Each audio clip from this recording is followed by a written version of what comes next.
Добър вечер! Само за последните 24 часа двама души са загубили живота си по пътищата на страната ни. Според статистиката на МВР, през 2013 година тежките пътно-транспортни происшествия са с 3% повече, отколкото през 2012 година. Ранените също са повече. На този фон обаче добрата новина е, че при повече катастрофи през 2013 година жертвите на пътя са също толкова, колкото са били през 2012 година – 601 души.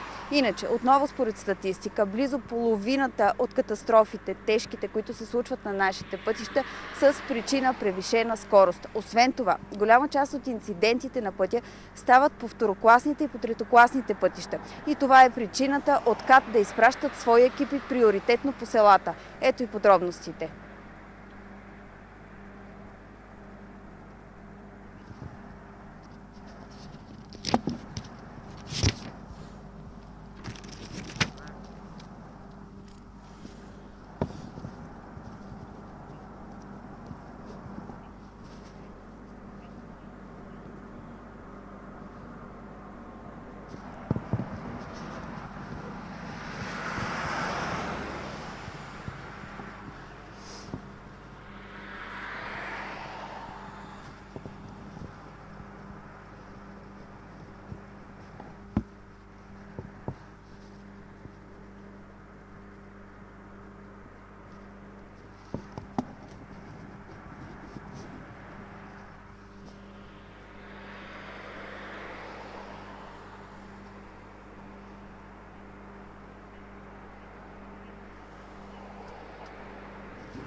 След месец ще бъде направена и пътна карта, която да показва кои са най-опасните пътища, на които стават най-много катастрофи.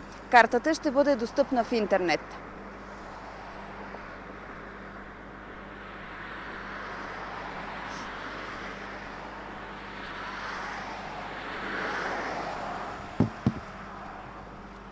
Добре, хайде. Много ви благодаря, че помръзнахте заедно с нас. Готови ли сме? Да, готови сме. Довиждане. Беше